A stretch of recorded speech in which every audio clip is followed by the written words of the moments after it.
Practice makes a man perfect, right. और खुद में परफेक्शन लाने के लिए, खुद में महारत लाने के लिए मेहनत तो करनी ही पड़ती है। There is no shortcut to success.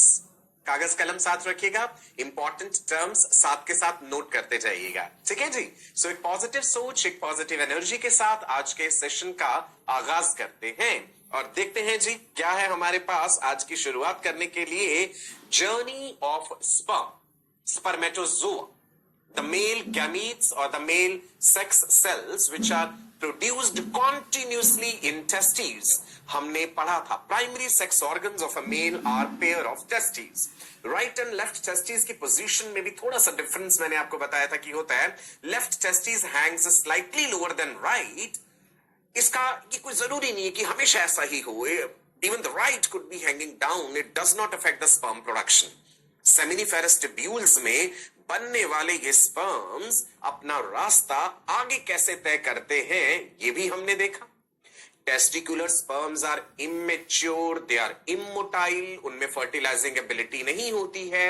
Seminiferous tubules जो फ्लूइड प्रोड्यूस कर रहे हैं कॉन्टिन्यूसली, वही एक पुश देता है स्पर्म को और वो आगे बढ़ते हैं। Seminiferous tubules are highly convoluted, highly folded. एक सेमिनिफेरस ट्यूब्यूल की लंबाई लगभग 70 सेंटीमीटर होती है, 70 centimetres. These open into straight tubules which are called tubuli recti. Tubuli recti फिर खुलते हैं जी रेटी टेस्टिस में। रेटी टेस्टिस से वासा इफेरेंशिया जिनमें पेरिस्टाल्सिस होता है, उसके बाद इपिडिडाइमिस, वहां भी पेरिस्टाल्सिस है, उसके बाद वास डिफरेंस, ये सारी चीजें हमने डिस्कस करी थी। Epididymis is the storehouse for the spermatozoa, and then vas deferens is the secondary storehouse for the spermatozoa. Vasectomy भी बताया था, permanent method of contraception for males, right? चलो आगे बढ़े, देखें इधर देखिए जी। Seminiferous tubules, highly convoluted मतलब highly folded tubules। हमने पढ़ा था कि टेस्टिस की 3 कवरिंग्स होती हैं, tunica vaginalis, tunica albuginea, tunica vasculosa. Tunica albuginea कई जगहों पे टेस्टिस के अंदर एंटर करती है और कंपार्टमेंट्स बना देती है, चैम्बर्स बना देती है। उन कंपार्टमेंट्स को या उन चैम्बर्स को क्या कहते हैं, याद कीजिए, they are called testicular lobules. 200 से 250 तक टेस्टिक्यूलर लोब्यूल्स हैं जिनके अंदर 1 से 3 तक सेमिनिफेरस ट्यूब्यूल्स हो सकती हैं। एक सेमिनिफेरस ट्यूब्यूल ऐसे बनाते, ये देखो, ये हाईली कॉन्वोल्यूटेड ट्यूब्यूल, राइट, ऐसे कर देते हैं जी। ये रहा, ये फोल्डेड वाला पोर्शन है इसका, राइट। ट्यूब्यूल के अंदर भी सेल्स हमने पढ़े थे कि भाई यहाँ पे सर्टोली सेल्स भी हैं सेमिनिफेरस ट्यूब्यूल में, और स्पर्मेटोगोनिया है जो स्पर्म बनाते हैं। Seminiferous tubules are opening into straight tubules and what are they called, tubuli recti. ठीक है जी, चलो आगे देखिए।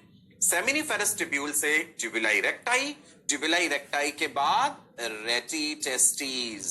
ठीक है, ये जो सेंट्रल पोर्शन नजर आ रहा है यहाँ पे, रेटी टेस्टिस।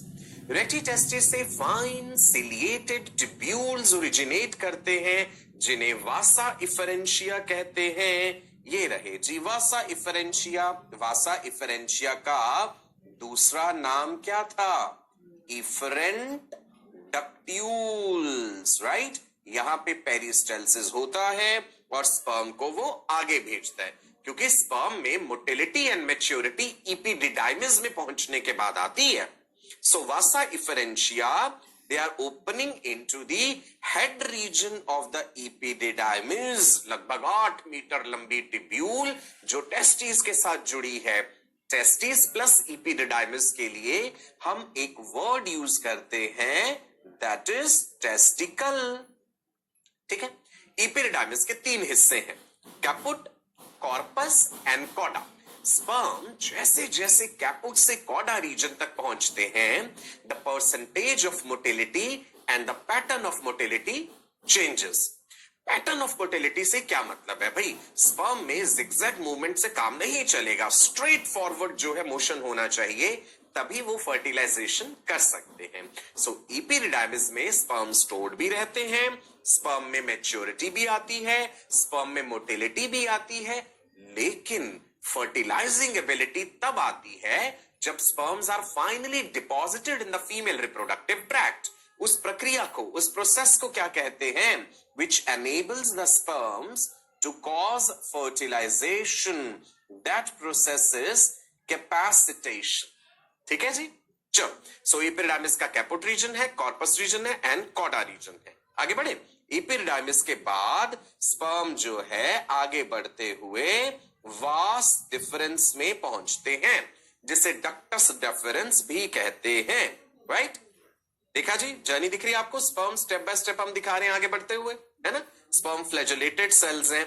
ये रहा जी vas deferens which is also called ductus deferens. अगर मैं साइड सेक्शन बना के दिखाऊं आपको, पहले भी दिखाया मैंने आपको, इधर देखिए। टेस्टिस के साथ ये रहा जी स्पर्मेटिक कॉर्ड। स्पर्मेटिक कॉर्ड के अंदर है vas difference, blood vessels, lymph vessels, nerves. तो ये दिखाते हैं ऐसे ऐसे हाईली फोल्डेड इपीरिडाइमिस, और ये कंटिन्यू हो रही है वास डिफरेंस में। This is VD, vas deferens. और ये बाहर वाली चीज क्या है?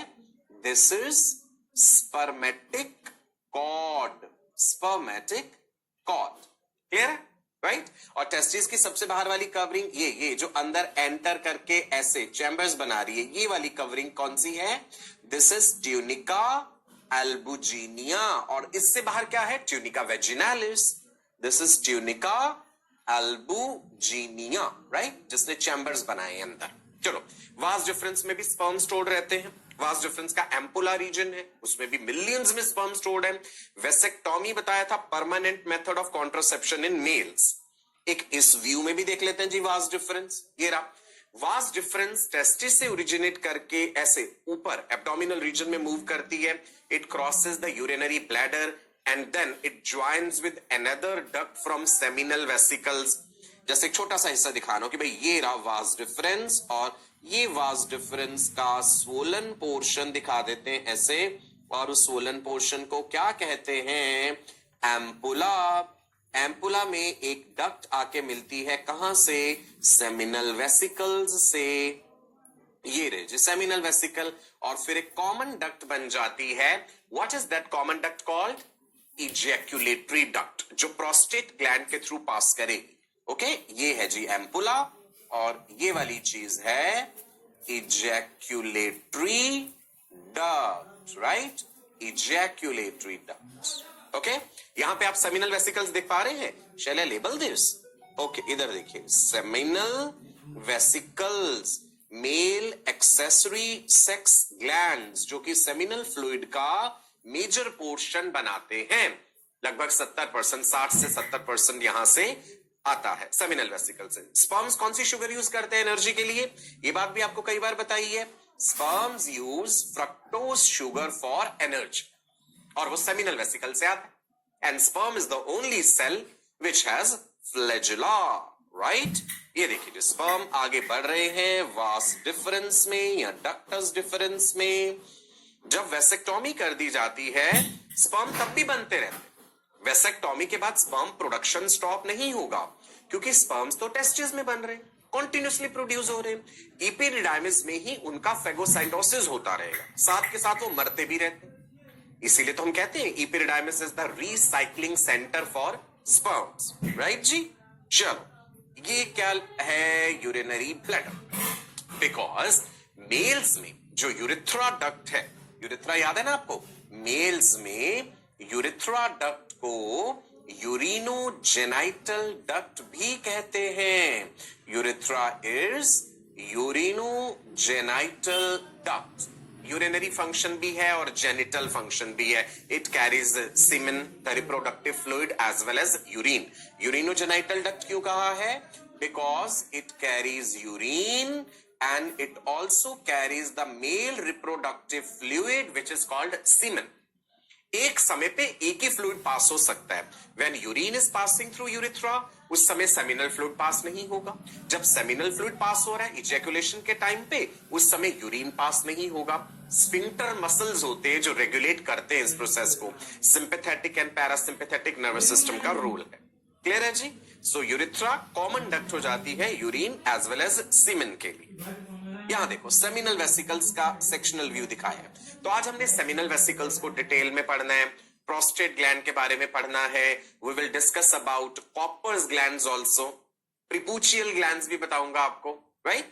चलो जी बढ़े आगे, नोट करते रहिएगा साथ साथ। देखो कितना क्रिस्टल क्लियर डायग्राम है, गौर से देखना है। जो जो इंपॉर्टेंट लेबलिंग है उसे समझना है। मैं अब आपके लिए रेड कलर से इंपॉर्टेंट लेबलिंग को हाईलाइट करता हूं। ये रहा जी urinary bladder. Can you see urinary bladder? Okay, urinary bladder में किडनी से यूरिन कौन लेके आता है? यूरेटर्स। दो यूरेटर्स होते हैं।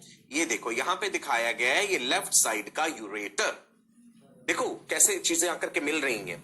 और ये वाली डक्ट रही जी vas deferens, right ductus deferens और द वास डिफरेंस। मैंने कहा था ना, it crosses the urinary bladder, पूरे ब्लैडर को क्रॉस करती हुई आकर के आप देखेंगे सेमिनल वेसिकल्स के साथ एक डक्ट से मिलती है। ये रही सेमिनल वेसिकल की अपनी डक्ट। ये रहा जी ampulla of the vas deferens और द डक्टस डिफरेंस। गौर फरमाइएगा, ampulla of the vas deferens and seminal vesicles आके मिल रहे हैं और फिर आगे बन रही है इजैक्युलेटरी डक्ट, दिस वन। और इजैक्युलेटरी डक्ट एक अखरोट जैसी ग्लैंड है ना, जिसके बीच में ये सारी चीज आपको दिख रही है। ये रही prostate gland, right? Can you see? ये जिसको हाईलाइट कर रहा हूं, टिक करा मैंने, ये प्रोस्टेट ग्लैंड के अंदर आई इजैक्युलेटरी डक्ट। और वो इजैक्युलेटरी डक्ट आके यूरिथ्रा से मिल गई। यूरिथ्रा ऊपर से यूरिनरी ब्लैडर से आ रही है। सपोज ये यूरिथ्रा है ना, यूरिथ्रा, इसके चारों तरफ ऐसे है prostate gland. Urethra is passing through the prostate gland. जो हिस्सा यूरिथ्रा का प्रोस्टेट ग्लैंड के अंदर है that is called prostatic urethra. मैंने जब यूरिथ्रा के बारे में आपको पढ़ाया था तो बताया था भाई प्रोस्टेटिक यूरिथ्रा, मेम्ब्रेनस यूरिथ्रा, और जो पेनिस के थ्रू पास होता है यूरिथ्रा का हिस्सा दैट इज पिनाइल यूरिथ्रा। सो अब क्या हो रहा है कि प्रोस्टेट ग्लैंड के अंदर से यूरिथ्रा जा रही है। यूरिथ्रा में यहां ऊपर क्या है? यूरिनरी ब्लैडर है जिससे कि यूरिन आएगा। साइडों से आकर के दो डक्ट, इजैकुलेटरी डक्ट उसमें मिल रहे हैं। क्लियर है जी? ये वाला हिस्सा यहां पे हमने लेबल करा है मेम्ब्रेनस यूरिथ्रा और द इंटरमीडिएट यूरिथ्रा। ये वाला हिस्सा है प्रोस्टेटिक यूरिथ्रा जो प्रोस्टेट के थ्रू पास हो रहा है। प्रोस्टेट ग्लैंड का भी फंक्शन हम देखेंगे। ओके, अब और थोड़ा नीचे आते हैं इसमें। यहां पे पीनस का कॉर्पस स्पॉन्जियोसम नजर आ रहा है, आपको पढ़ेंगे इसके बारे में। कॉर्पोरा कैवर्नोसा नजर आ रहे हैं। स्पॉन्जी पिनाइल यूरिथ्रा, यूरिथ्रा के तीन हिस्से, prostatic urethra, membranes urethra, phenyl urethra which is also called spongy urethra, जो पीनस के थ्रू पास हो रहे हैं। क्लियर है जी? इतना डायग्राम क्लियर है? फंक्शंस अभी सारे पढ़ेंगे आगे। Okay, vas deferens the clear. Vas deferens का ampulla, the ampulla of vas deferens receives a duct from seminal vesicles, जिसे हम सेमिनल वेसिकल की डक्ट कहते हैं। दोनों मिलकर के क्या बना रहे हैं? इजैकुलेटरी डक्ट, जो प्रोस्टेट ग्लैंड को चीरती हुई प्रोस्टेट के अंदर एंटर करके यूरिथ्रा से मिल जाती है और फिर यूरिथ्रा कॉमन डक्ट बन जाती है यूरिन के लिए एंड सीमेन के लिए। चलिए जी, अब हम जिक्र करेंगे डिटेल में सेमिनल वेसिकल्स का। सेमाइनल वेसिकल कह दीजिए या सेमिनल वेसिकल्स एक पेयर है। These are paired glands, right? Bladder के बेस पे है। एल्केलाइन सिक्रीशंस बना रही है to neutralise the male and the female tract. ऐसा क्यों? एल्केलाइन सिक्रीशंस क्यों है? बिकॉज देखिए सेमिनल फ्लूइड को यूरिथ्रा के थ्रू पास होना है, यूरिथ्रा से ही यूरिन भी पास होता है, यूरिन एसिडिक है पीएच में, तो इसीलिए न्यूट्रलाइज करने के लिए। इज इट क्लियर जी? और वेजाइना में भी पीएच एसिडिक होता है। सेमिनल फ्लूइड जब डिपॉजिट होता है वेजाइना में at the time of sexual intercourse, millions of sperms वहां मर जाते हैं क्योंकि वेजाइना में पीएच एसिडिक है। लैक्टोबैसिलस एसिडोफाइलस बैक्टीरिया के कारण एसिडिक पीएच क्यों है वेजाइना में, इसका भी रीजन हम पढ़ेंगे। जो बैक्टीरिया है वेजाइना में नेचुरली जो प्रेजेंट है वो ग्लाइकोजन को लैक्टिक एसिड में कन्वर्ट करता रहता है। Acidic pH minimises the chances of vaginal infection, कि बाहर के बैक्टीरिया वेजाइना में एंटर करके इन्फेक्शन ना करने पाए, इसलिए वहां पे पीएच एसिडिक है। लेकिन वही एसिडिक पीएच स्पर्म्स के लिए नुकसानदायक साबित होता है, तो तभी सेमिनल फ्लूइड जो है एल्कलाइन है, ताकि पीएच को न्यूट्रलाइज किया जा सके, राइट। लेकिन फिर भी मिलियंस ऑफ स्पर्म्स इस एसिडिक पीएच के कारण वेजाइना में मर जाते हैं। So seminal vesicles nearly 60 to 70% of the semen को कंट्रीब्यूट करती हैं। ओके, चलो आगे देखते हैं। सिक्रीशंस में क्या क्या है? फ्रक्टोज शुगर है, कैल्शियम आयंस हैं, prostaglandins important, clotting proteins important. सुनो, sperms utilize fructose sugar for energy, ये बात मैंने पहले बताई थी। कैल्शियम आयंस का कैपेसिटेशन में रोल है, स्पर्म को एनर्जाइज करने में रोल है। प्रोस्टाग्लैंडिन्स क्या करते हैं? जब सीमेन डिपॉजिट हो जाता है वेजाइना में, तो ये माइल्ड यूट्राइन कॉन्ट्रैक्शंस करवाते हैं। Prostaglandins they function as local hormones. Biomolecules पढ़ाते समय क्लास 11th के सिलेबस में मैंने आपको प्रोस्टाग्लैंडिन्स के बारे में बताया था। Prostaglandins are derivatives of essential unsaturated fatty acid, arachidonic acid के डेरिवेटिव्स हैं प्रोस्टाग्लैंडिन्स। लोकल हार्मोन्स की तरह काम करते हैं। यूट्रस में ये हल्के हल्के कॉन्ट्रैक्शंस करवाएंगे ताकि स्पर्म्स ऊपर की तरफ सक हो जाएं, आगे बढ़े, वेजाइना से सर्विक्स की तरफ बढ़े। ये काम है प्रोस्टाग्लैंडिन्स का। सेमिनल वेसिकल्स ही क्लॉटिंग प्रोटीन्स भी बना रहे हैं। इसका काम क्या है? सेमिनल फ्लूइड जैसे ही इजैकुलेट होता है मेल बॉडी से, कुछ समय बाद वो क्लॉट कर जाता है, देयर इज कोएगुलेशन। फिर बाद में वो लिक्विफाई भी कर जाता है कुछ समय बाद। सो क्लॉटिंग प्रोटीन्स भी प्रेजेंट होते हैं सेमिनल फ्लूइड में।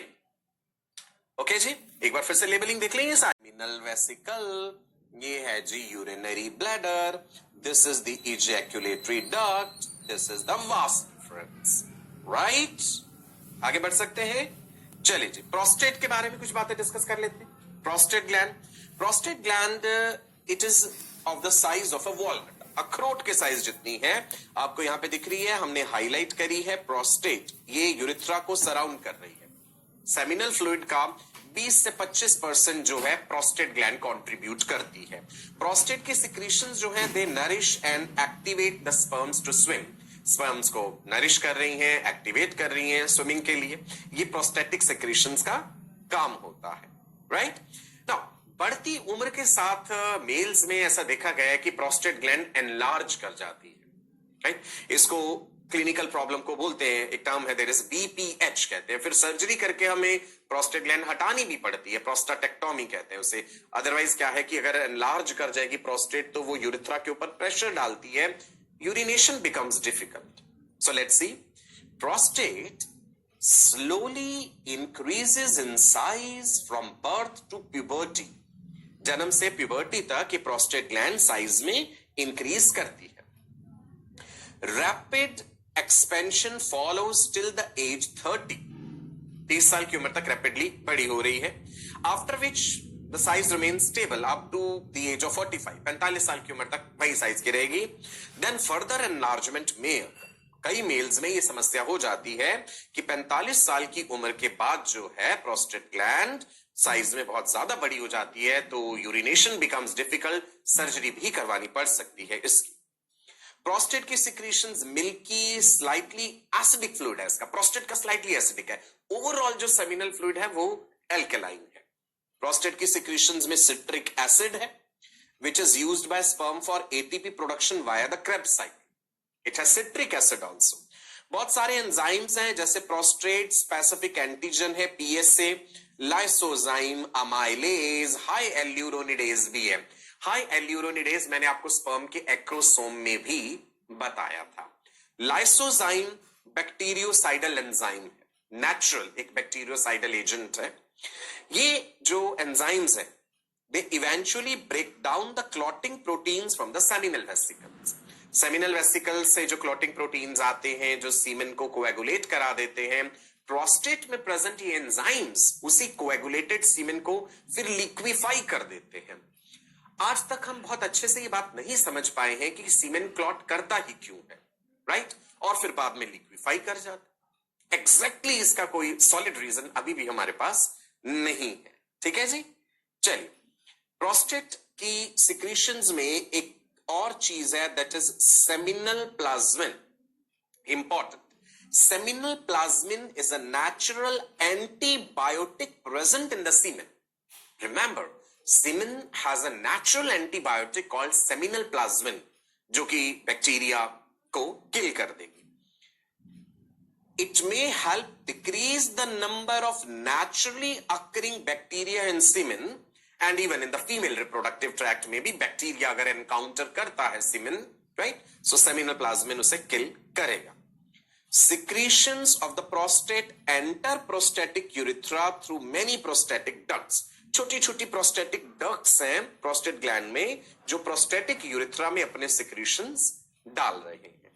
ओके, मैं आपको एक डिसऑर्डर की बात कर रहा था, बेनाइन प्रोस्टेट हाइपरप्लासिया, बीपीएच कहा था ना मैंने. बढ़ती उम्र के साथ 45 साल की उम्र के बाद यह समस्या कुछ मेल्स में हो जाती है. It is enlargement of prostate in the advanced age. तब हमें सर्जरी करके, जिस सर्जरी को प्रोस्टाटेक्टोमी कहते हैं, prostatectomy, surgical removal of the prostate gland, ये करना पड़ सकता है. दवाइयां देकर के भी हम कंट्रोल करने की कोशिश करते हैं, नहीं तो फिर हमें सर्जरी करके प्रोस्टेट ग्लैंड निकालनी पड़ती है. प्रोस्टाटाइटिस भी टर्म याद रखना, inflammation of the prostate gland. Orchitis बताया था, inflammation of testis. Orchidectomy, surgical removal of testis. Ovariectomy, surgical removal of ovaries. तो ये प्रोस्टेट के बारे में आपने इतनी सारी बातें जानी, राइट जी. फिर से लेवलिंग देखते हैं ताकि दिमाग में बैठ जाए सारी चीजें. ऊपर है जी यूरिनरी ब्लैडर, ये है सेमिनल वेसिकल, राइट में है सेमिनल वेसिकल, लेफ्ट में भी है. सेमिनल वेसिकल की डक्ट आके ampulla of the vas difference के साथ जुड़ती है और बनाती है इजैक्यूलेटरी डक्ट, जो कि प्रोस्टेट ग्लैंड के थ्रू पास करती है. और यहां पे है जी vas deferens, right. Now sperm they reach the urethra.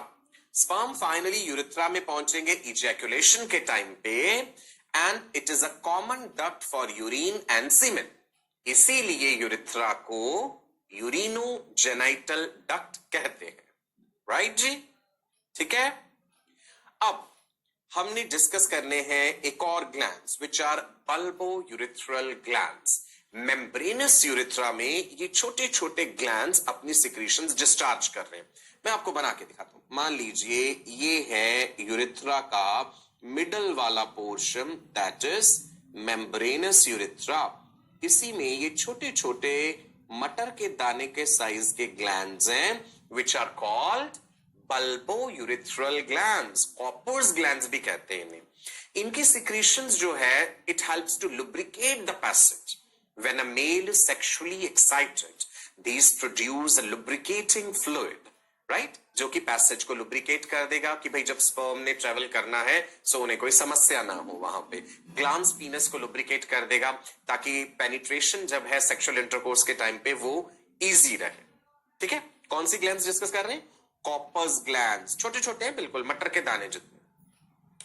Also called bulbourethral glands. Either side of urethra, दोनों तरफ है. आप देखो यहाँ पे दो ग्लैंड्स दिखाए ना, एक इधर प्रोस्टेट के नीचे है, मेम्ब्रेनस यूरेथ्रा में अपनी सिक्रीशंस डिस्चार्ज कर रहे हैं. एल्कलाइन सिक्रीशंस है इनकी, म्यूकस बना रहे हैं to lubricate the glans penis to decrease damage to the sperms, right. Clear है? ओके, फिर से डायग्राम, राइट जी. क्या क्या चीजें देख ले फिर से. यूरिनरी ब्लैडर दिख रहा है, सेमिनल वेसिकल्स दिख रहे हैं, इजैकुलेटरी डक्ट है, प्रोस्टेट ग्लैंड है, वास डिफरेंस है, और हमने स्पर्म्स को यूरेथ्रा तक पहुंचा दिया है. यहां पे इजी है ना, समझ आ रही है सारी चीजें, याद भी हो रही है, कॉम्पोजिशन भी याद रख लेनी है. ज्यादा कौन कंट्रीब्यूट कर रहा है? सेमिनल वेसिकल, 60 से 70% तक, 20 से 25% तक प्रोस्टेट ग्लैंड. सेमिनल वेसिकल्स ने फ्रक्टोज शुगर भी बनाई है, प्रोस्टाग्लैंडिन्स भी बनाए हैं, क्लॉटिंग प्रोटीन्स भी बनाए हैं. प्रोस्टेट ग्लैंड ने prostate specific antigen, citric acid, lysozyme, seminal plasmin, ध्यान तो रखना पड़ेगा आपको. ओके, चलिए आगे बढ़े. Now, sperms जो है they finally exit from the external opening called urethral meatus in the penis. देखिए, ये है urethral meatus, पेनिस के टिप पे, जो ओपनिंग है, दैट स्लिट लाइक अपर्चर और the opening is urethral meatus, urinogenital meatus भी कह देते हैं, बिकॉज सेमिनल फ्लूइड और यूरिन दोनों वहीं से पास होते हैं। तो यहीं से स्पर्म्स जो है एग्जिट करते हैं इजैक्यूलेशन के time. Let's discuss few points for the male copulatory organ, that is penis. So it is male copulatory organ. Internal fertilization in humans में copulatory organ is present during sexual intercourse. The seminal fluid, it is deposited into the vagina of the female through this structure, penis. It is a tubular organ through which the distal portion of the urethra passes. Urethra के तीन हिस्से, जो prostate gland के बीच में से पास हो रहा है प्रोस्टेटिक यूरिथ्रा, जो पेनिस के थ्रू पास हो रहा है दैट इज पेनाइल यूरिथ्रा और the spongy urethra. It conducts urine to the exterior and introduces semen into vagina during sexual intercourse. That is the function of this male copulatory organ. Now, structure देखते हैं जरा. तीन main regions होते हैं पीनस में. There is a root of the penis, there is body or the main shaft, and glans penis, which is the tip of the penis, a highly sensitive structure, rich supply of nerves. ये बात मैंने आपको पहले भी बताई थी. और glans penis को कवर करता हुआ retractable fold of skin होता है, that is called prepuce और foreskin. और जब सर्जिकली foreskin को हटाते हैं तो उसके लिए एक टर्म यूज करते हैं, बताइए जी. Surgical removal of the foreskin, entire foreskin और पार्ट ऑफ फोरस्किन, क्या टर्म है उसके लिए? सर्कमसिशन. चलो let's see the structure. Root क्या है? Can you see here? देखिए मैं डायग्राम में भी हाईलाइट कर देता हूं आपके लिए. This is the root region जो येलो कलर से दिखाया गया है. This is the body region. This is the glans region. Root is the fixed portion that is attaching penis to the body wall. जो मेन बॉडी है, shaft है, that is tubular movable portion, right? इसी को shaft भी कह देते हैं. And glans जो है, expanded swollen distal end that is surrounding the external urethral orifice. Glans penis, the swollen part of the penis which is highly sensitive, और इसी को कवर करती है retractable fold of skin that is called prepuce. और जब prepuce को या foreskin को सर्जिकली रिमूव कर दिया जाए तो उसे क्या बोलते हैं? सर्कमसिशन. कई रीजंस हो सकते हैं. It's also a religious practice in few particular religions. इसके अलावा फाइमोसिस अगर हो, फिमोसिस क्या है? क्लिनिकल प्रॉब्लम है. It is a condition where the foreskin is very tight and it cannot be retracted back. Normally क्या है? फोरस्किन पीछे की तरफ हट जाती है, रिट्रैक्ट हो जाती है, ग्लांस पार्ट एक्सपोज होता है, राइट? लेकिन अगर बहुत टाइट हो फोरस्किन, फाइमोसिस है, तो हमें सर्जिकली हटानी पड़ सकती है. अदरवाइज वहां पे स्मैग्मा, बैक्टीरिया ये सब इकट्ठे होते रहेंगे, इन्फेक्शन के चांसेस बढ़ जाएंगे. So the fold of skin that is prepuce और the foreskin is surrounding the tip of the penis. Clear है जी? चलिए अब जानते हैं कुछ बातें हम स्मैग्मा के बारे में. स्मैग्मा क्या है? ग्लांस पीनस जो है, टिप ऑफ द पीनस, इसके चारों तरफ कोरोना रीजन पे there are glands called glands of Tyson, right? Glands of Tyson, जिन्हें प्रिपूचियल ग्लैंड्स भी कह देते हैं. क्या कह देते हैं? Let me write here. These are also called, ये लिखा है, ये राजी, प्रिपूचियल ग्लैंड्स. हम फिर से लिख लेते हैं, स्पेलिंग प्रैक्टिस कर लेते हैं. प्रिपूचियल ग्लैंड्स. ये बना रहे हैं this waxy material in the skin of the neck region and the inner surface of the prepuce. यहां पे present है ये glands, और ये एक white colored cheese like foul smelling substance बना रहे हैं. This becomes a nutrient source for bacteria which are residing in the foreskin. Mild inflammation and infection in this area occurs if the area is not washed thoroughly. So The males, they are advised कि भाई foreskin को पीछे retract करके आपको thoroughly regularly wash जरूर करना है उस एरिया को. अदरवाइज बैक्टीरियल इन्फेक्शन के चांसेस बहुत ज्यादा बढ़ जाते हैं. Circumcision, the surgical removal of entire foreskin और a part of the foreskin. चलो आगे बढ़े. पेनिस का एनाटॉमी देखते हैं। अगर आप ऐसे ट्रांसवर्स सेक्शन काटें पीनस का, आपको उसके अंदर स्पॉन्जी इरेक्टाइल टिश्यू नजर आएंगे, कॉर्पोरा कैवर्नोसा, कॉर्पस स्पॉन्जियोसम। दोनों टर्म्स याद रखना इंपॉर्टेंट है। Erectile tissue is composed of numerous blood sinuses lined by endothelial cells surrounded by smooth muscles and elastic connective tissue। Penis के अंदर का स्ट्रक्चर बता रहा हूं, वहां पे ब्लड साइनसेस है, बिकॉज ब्लड फिल होना है। इरेक्शन के टाइम पे क्या है, the amount of blood flowing towards the penis increases and the amount of blood which is drained out of the penis decreases, जिसके कारण एक हाइड्रोलिक प्रेशर क्रिएट हो जाता है, that results in erection, right जी। सो साइनसेस जो है, आप साइनसेस आपने पढ़े हैं, blood vessels, large blood vessels which are lined by endothelial cells। The body of the penis is composed of 3 cylindrical masses of the tissues। Corpora cavernosa, there are 2 dorsolateral masses। This is important। अभी मैं इसका diagram भी दिखाता हूं, sectional view. Corpora cavernosa and then corpora spongiosum। There is one corpus spongiosum which is mid-ventral। ये term भी याद रखना, 2 corpora cavernosa है वो dorsolateral है, और एक mid-ventral है which is the corpus spongiosum। जैसे रफली मैं आपको ट्रांसवर्स सेक्शन दिखाऊं पीनस का, ऐसा कुछ देखिए। इसमें हमने कहा 2 corpora cavernosa. Let's draw those corpora cavernosa. ये रहा। These are 2 dorsolateral masses। Dorsal और लेटरल पोजीशन है, डॉर्सोलेटरल। यहां पे ये ब्लड वेसल होती है बीच में। सो यहां पे जो है दिस इज कॉर्पस स्पॉन्जियोसम। मैं लिख दूं इसे, ये है corpora cavernosa, this is corpus spongiosum. इसके अंदर यूरिथ्रा है यहां पे, और वो ऊपर जो है वो ब्लड वेसल है। ये ट्रांसवर्स सेक्शन दिखाया। आगे देखते हैं और डिटेल में।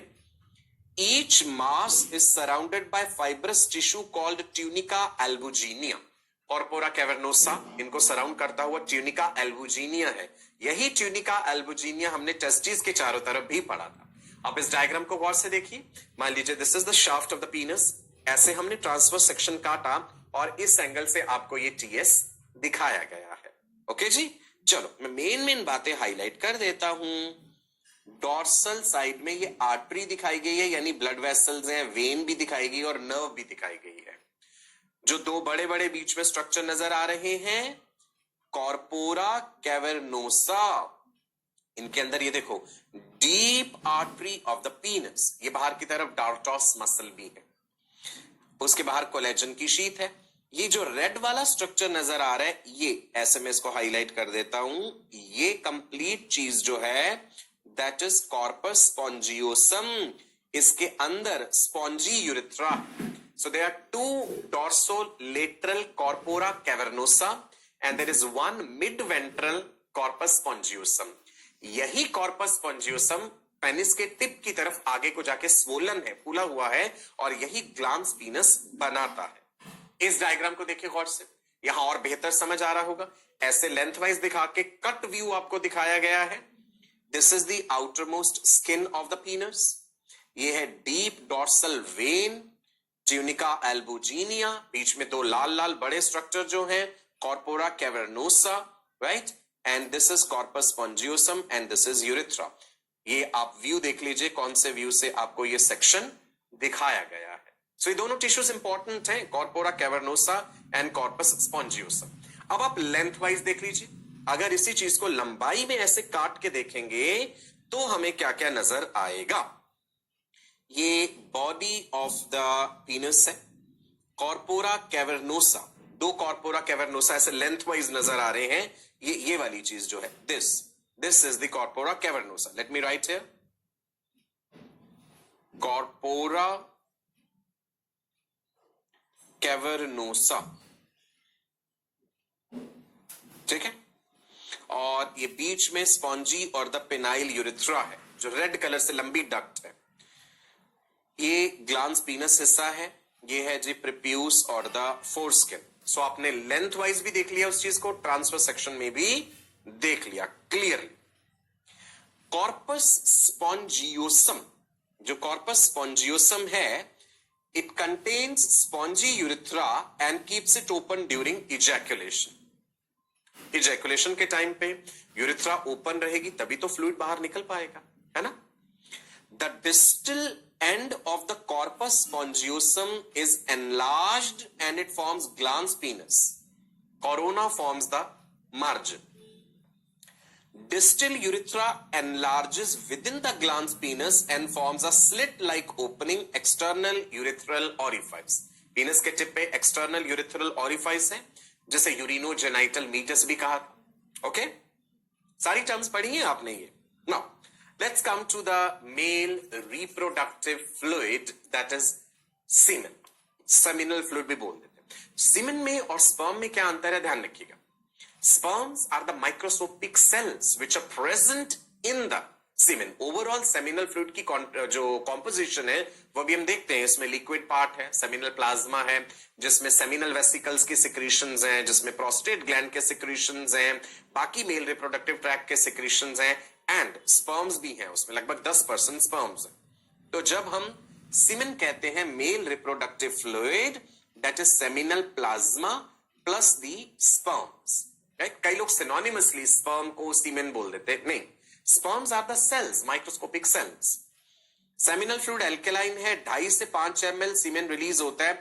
80 से 120 मिलियन स्पर्म्स जो होते हैं पर ml, they are released during ejaculation. मैंने बताया था कि भाई production of large volume of semen does not indicate more fertility. ऐसा नहीं कि भाई सेमिनल फ्लूइड ज्यादा बन रहा है तो मेल ज्यादा फर्टाइल है, no, it's not like this. ठीक है जी, यहां पे आपको दिखाया भी गया है सेमिनल फ्लूइड का पिक्चर। सेमिनल फ्लूइड की कॉम्पोजिशन में कितनी सारी चीजें हैं, चलो जल्दी से देखते हैं भाई क्या क्या इंपॉर्टेंट चीजें क्या। स्पर्म तो है ही है, which are the gametes produced in the seminiferous tubules. Mucus present है लुब्रिकेशन के लिए, बल्बोयूरिथ्रल ग्लैंड्स ने बनाया। इसके अलावा ऑफ कोर्स जितनी भी ग्लैंड्स हैं वो वाटर तो बना ही रही हैं, वाटरी फ्लूइड है। बफर्स प्रेजेंट है न्यूट्रलाइज करने के लिए एसिडिक पीएच जो है वेजाइना का। फ्रक्टोस है, citric acid, vitamin C, carnitine जो कि इपिडिडाइमिस बना रहा है, एंजाइम्स हैं, जिंक प्रेजेंट है, प्रोस्टाग्लैंडिन्स हैं, सेमिनल प्लाज्मिन है। ये सारी चीजें सेमिनल फ्लूइड में प्रेजेंट है। फ्रक्टोस इंपॉर्टेंट है, सेमिनल प्लाज्मिन इंपॉर्टेंट है, ये ध्यान रखिएगा। लाइसोजाइम भी प्रेजेंट है, नेचुरल बैक्टीरियोसाइडल एंजाइम। आगे बढ़ते हैं जी, देखिएगा। Despite the slight acidity of prostatic fluid, 6.5 के करीब था ना प्रोस्टेट ने जो फ्लूइड बनाया था, इसके बावजूद भी सेमिनल फ्लूइड स्लाइटली एल्केलाइन है। पीएच याद रखिएगा 7.2 to 7.7 के करीब सेमिनल फ्लूइड का पीएच है, बिकॉज सेमिनल वेसिकल्स ने जो लार्ज अमाउंट में फ्लूइड बनाया है वो एक्चुअल में पीएच को कंट्रीब्यूट कर रहा है।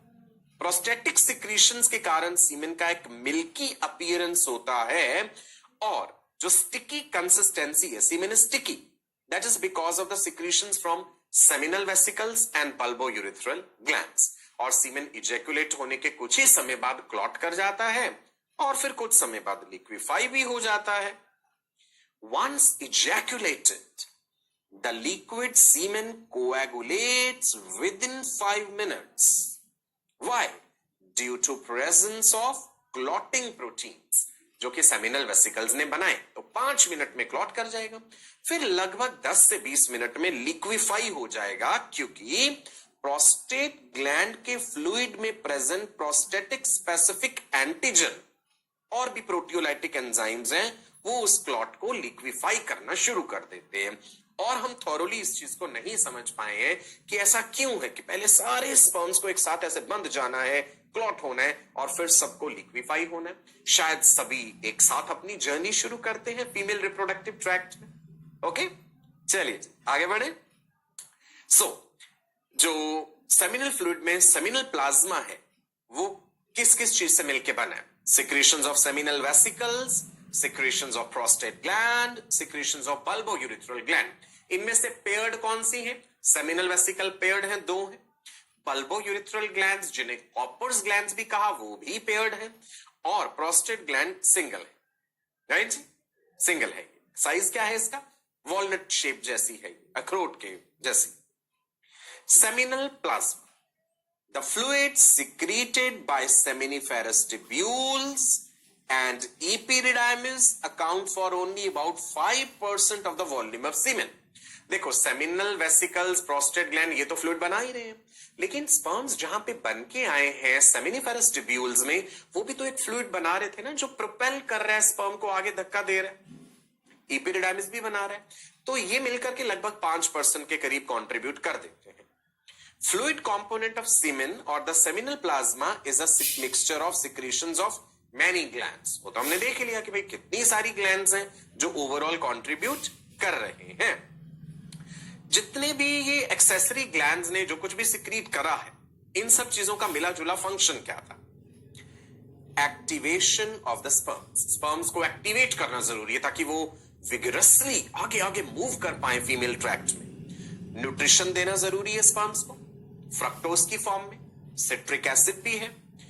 Propelling sperms and fluids along the reproductive tract, peristaltic contractions तो हो ही रहे, लेकिन सेमिनल जो सेमिनिफेरस ट्यूब्यूल्स जो हैं, उनका फ्लूइड, एपिडिडाइमिस का फ्लूइड उससे आगे प्रोपेल कर रहा है। Providing a buffer that counteract the acidity of urethral and vaginal environments, ये भी जरूरी है। यूरिथ्रा से यूरिन भी पास हो रहा है, मेल यूरिथ्रा से, वहां पे फिर एसिडिक पीएच होगा, स्पर्म के लिए नुकसानदायक हो जाएगा, उसे न्यूट्रलाइज करना। वेजाइना में पीएच एसिडिक, बैक्टीरिया बताया लैक्टोबैसिलस एसिडोफाइलस, राइट, जो ग्लाइकोजन से लैक्टिक एसिड बनाता है। सो वेजाइना के एसिडिक पीएच को भी न्यूट्रलाइज करना है। ये सारे फंक्शंस हैं इन सिक्रीशंस के मिले जुले। हेमोस्पर्मिया, हेमोस्पर्मिया क्या है? Presence of blood in the semen. अगर ब्लड प्रेजेंट है, in most cases it is caused by inflammation of the blood vessels lining of the seminal vesicles. Seminal vesicles की ब्लड वेसल्स में inflammation हो जाए तो sperm में, seminal fluid में जो है सीमेन में, there can be presence of blood also, hemospermia, right.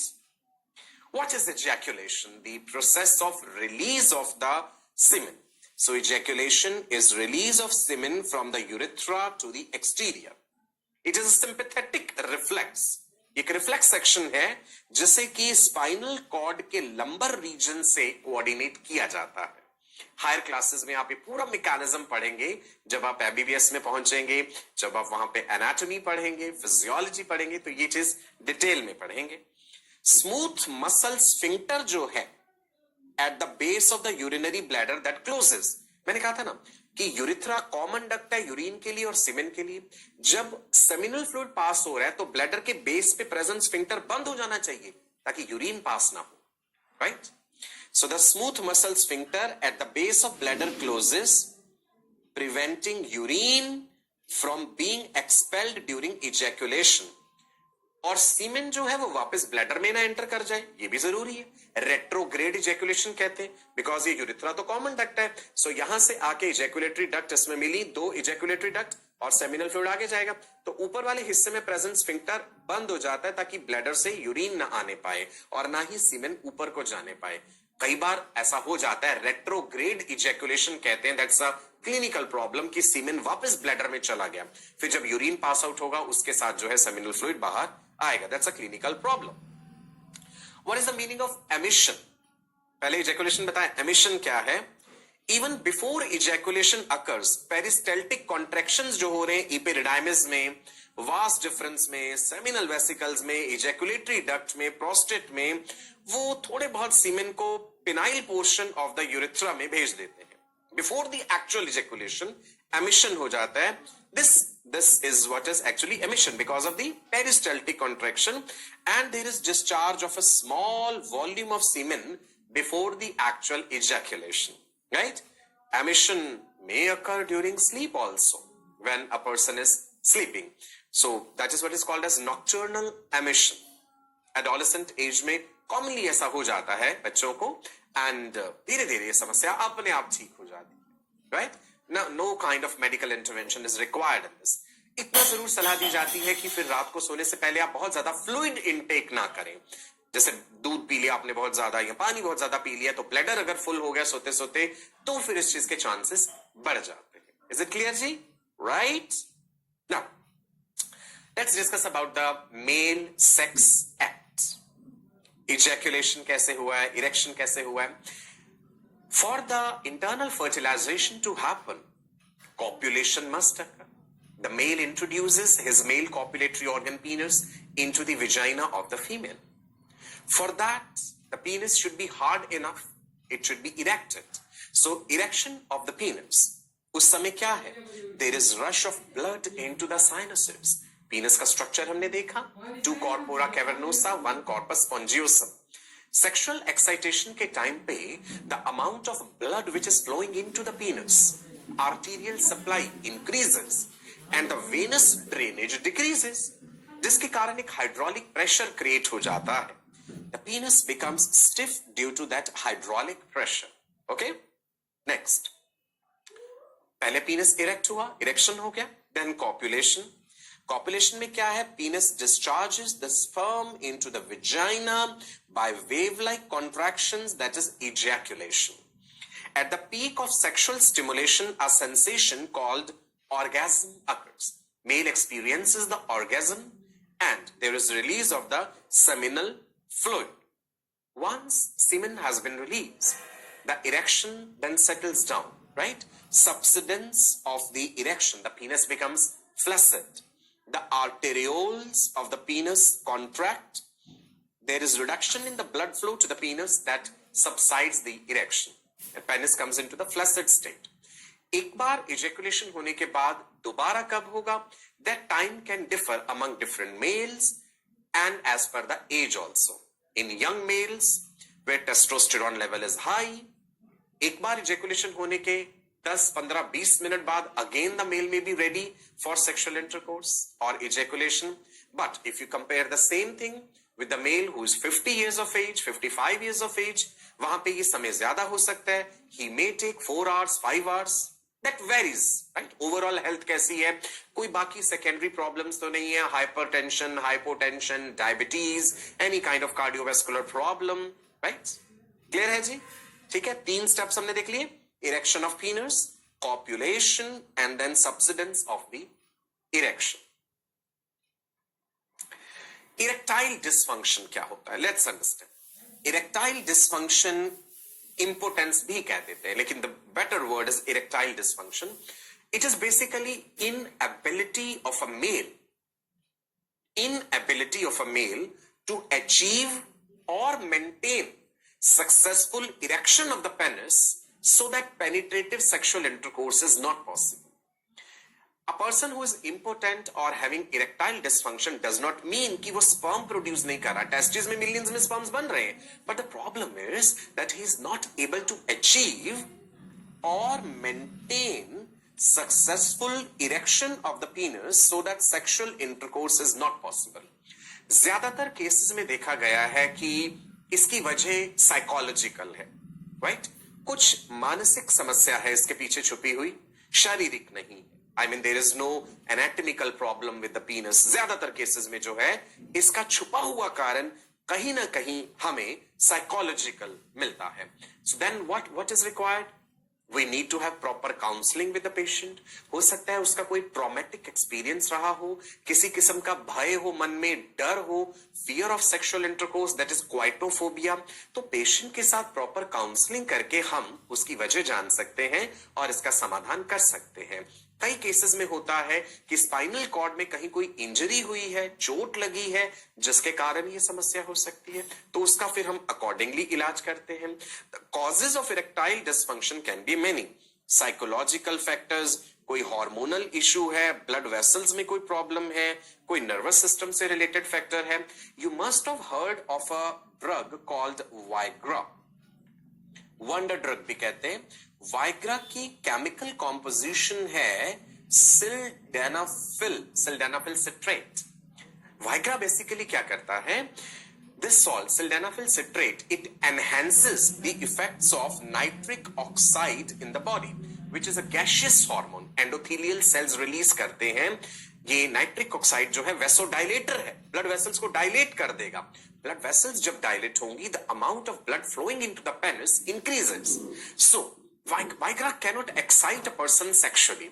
Viagra can only help an already sexually excited person to prolong his erection, to have better erection. That is the only thing which Viagra can do.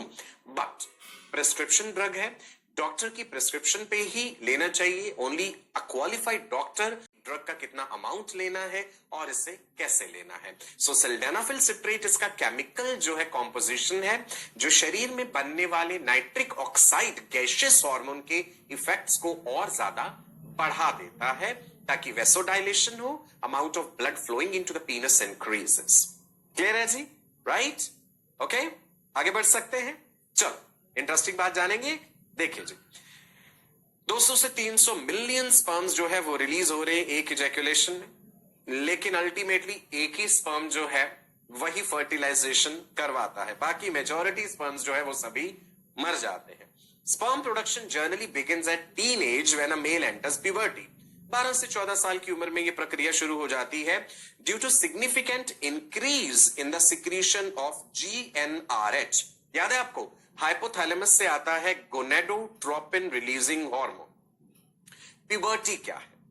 Process of changes brought about by hormones in the body so that body becomes capable of sexual reproduction. Boys में and girls में puberty attain करने की as में थोड़ा difference रहता है. मैंने बताया था आपको, गर्ल्स के केस में 10 से 12 साल और बॉयज के केस में 12 से 14 साल तक में जो है प्यूबर्टी अचीव होती है, अटेन होती है. अच्छा, ये प्रोसेसेस अब हार्मोनली कैसे कंट्रोल्ड है? कौन कौन से हार्मोन्स हैं? एक बार क्विकली इस चीज को भी देख लेते हैं भाई, जल्दी से. हाइपोथैलेमस के साथ जुड़ी है पिट्यूटरी ग्लैंड, जिसे हाइपोफाइसिस भी कहते हैं. हाइपोथैलेमस जो है वो GnRH बना रहा है. नोट करते जाइएगा, गोनेडोट्रोपिन रिलीजिंग हार्मोन, जो कि एंटीरियर पिट्यूटरी पे जाके एक्ट करता है. सो GnRH एक्ट्स ऑन कहां पे? Anterior pituitary gland. वो एंटीरियर पिट्यूटरी से कहता है कि भाई तुम अपने गोनेडोट्रोपिन्स बनाओ. गोनेडोट्रोपिन्स क्या है? जिसका टारगेट गोनैड्स है. तो कौन से दो गोनेडोट्रोपिन्स हैं पिट्यूटरी के? याद कीजिए, FSH follicle stimulating hormone and ICSH interstitial cell stimulating hormone, और ICSH का ही दूसरा नाम LH है. तो GnRH ने पिट्यूटरी से कहा कि तुम दो गोनेडोट्रोपिन्स बना दो. So anterior pituitary gland increases the production of ICSH and FSH. Blood circulation के थ्रू ये हार्मोन्स अपने टारगेट टिश्यूज तक पहुंचेंगे. FSH ब्लड सर्कुलेशन के थ्रू सर्टोलाई सेल्स तक पहुंचेगा टेस्टिस में, एंड ICSH या LH ल्यूटेनाइजिंग हार्मोन वो लेडिक सेल्स तक पहुंचेगा. लेडिक सेल्स का ही दूसरा नाम इंटरस्टिशियल सेल्स होता है. लेडिक सेल्स कहेंगे कि भाई हम एंड्रोजन्स बना रहे हैं. LH के रिसेप्टर्स कहां हैं? LH के रिसेप्टर्स लेडिक सेल्स पे हैं, ये भी ध्यान रखना. FSH फॉलिकल स्टिमुलेटिंग हार्मोन के रिसेप्टर्स सर्टोली सेल्स पे.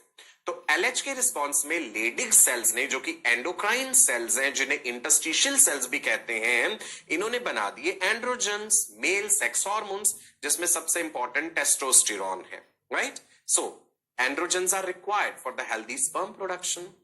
FSH सर्टोली सेल्स पे एक्ट करा. सर्टोलाई सेल्स याद कीजिए क्या क्या बना रहे थे, आपको बताया था, एंड्रोजन बाइंडिंग प्रोटीन. इसके अलावा सर्टोली सेल्स इनहिबिन भी बनाते हैं. सर्टोलाई सेल्स मुलेरियन इनहिबिटिंग सब्सटेंस भी बनाते हैं. तो इन जनरल हमने यहां पे फैक्टर्स कह दिए. सर्टोली सेल्स के फैक्टर्स जो हैं, they are helping in the maintenance of the sperm production. Healthy sperm production के लिए चाहिए, स्पर्मियोजेनेसिस के लिए भी चाहिए, जब स्पर्मेटेड स्पर्म में कन्वर्ट हो रहा है. ओके, सो इस तरीके से हार्मोनली ये चीज रेगुलेट हो रही है. ये जो आपको फ्लो चार्ट दिख रहा है अपने सामने, this is what hypothalamus, anterior pituitary और गोनैड्स का एक एक्सिस है. We call it hypothalamo hypophyseal gonadal axis. Shall I write here? आप भी नोट कर लेंगे. हाइपोथैलेमो हाइपोफाइसियल. हाइपोफाइसिस पिट्यूटरी का दूसरा नाम है गोनाडल एक्सिस. ठीक है, ये पूरा जो एक्सिस बने. हाइपोथैलेमस का GnRH एंटीरियर पिट्यूटरी पे एक्ट करा. एंटीरियर पिट्यूटरी ने दो गोनेडोट्रोपिन्स बनाए. गोनेडोट्रोपिन मतलब जिसका टारगेट ऑर्गन गोनेड है। ICSH एक्ट करा लेडिक सेल्स पे, FSH एक्ट करा सर्टोली सेल्स पे। लेडिक सेल्स ने बनाया टेस्टोस्टेरॉन, सर्टोली सेल के लिए हमने जर्नल टर्म दे दिया फैक्टर्स, जो कि स्टिमुलेट कर रहे हैं स्पर्मेटोजेनेसिस को। टेस्टोस्टेरॉन के और भी रोल है। It is required for growth, development and maintenance of male secondary sex organs, male secondary sex characters. तो इस प्रकार से हाइपोथैलेमस, पिट्यूटरी और गोनाड्स मिल करके ये जो हार्मोन्स प्रोड्यूस कर रहे हैं, ये ओवरऑल मेल फिजियोलॉजी को रेगुलेट कर रहे हैं। So with that, we finish off with the male reproductive system. Primary sex organs,